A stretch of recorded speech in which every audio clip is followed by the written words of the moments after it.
اب ہم سرگودھا سے خبریں شامل کرتے ہیں۔ محکمہ سوشل ویلفیئر اینڈ بیت المال اور سٹار ویلفیئر آرگنائزیشن پنجاب کے تعاون سے سٹار گرومنگ سکول فاروق کالونی میں وہ ماحول خشک اور صاف ڈینگی سے مکمل نجات کے عنوان پر ایک آگاہی سیمینار کا انعقاد کیا گیا۔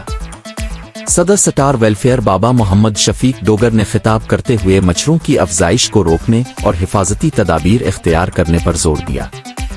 Principal Star Grooming School Chaudhry Muhammad Farooq Dogar نے بتایا کہ ہر سال دنیا بھر میں 400 ملین افراد ڈینگی کا شکار ہوتے ہیں۔ وائس پریزیڈنٹ سٹار ویلفیئر اشر عدیل گل نے ڈینگی کی علامات پر تفصیلی روشنی ڈالی۔ سیمینار میں سرگودھا یونیورسٹی کے طلباء نے بھی شرکت کی۔ سیمینار سے خطاب کرتی ہوئے صدر سٹار ویلفیئر آرگنائزیشن پنجاب خدمتگار بابا محمد شفیق ڈوگر نے کہا کہ مچھروں کے کاٹنے سے خود کو بچانے کے لیے کچھ احتیاطی تدابیر اختیار کرنا بہت ضروری ہے۔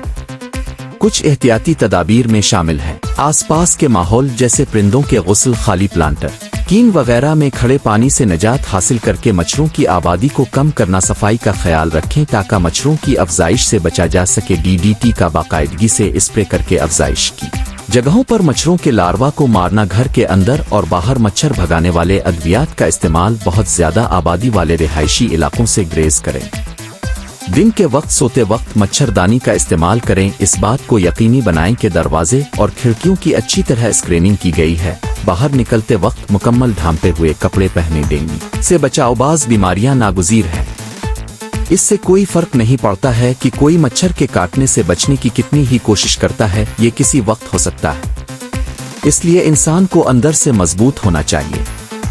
صحت مند غذا اور باقاعدگی سے ورزش کے ذریعے اپنے مدافعتی نظام کو مضبوط کرنا چاہیے۔ ایک مضبوط مدافعتی نظام کسی بھی غیر ملکی جاندار کے خلاف لڑنے میں مدد کرے گا جو ہمارے جسم میں داخل ہوتا ہے۔ آخر میں بیماری کی علامات اور علامات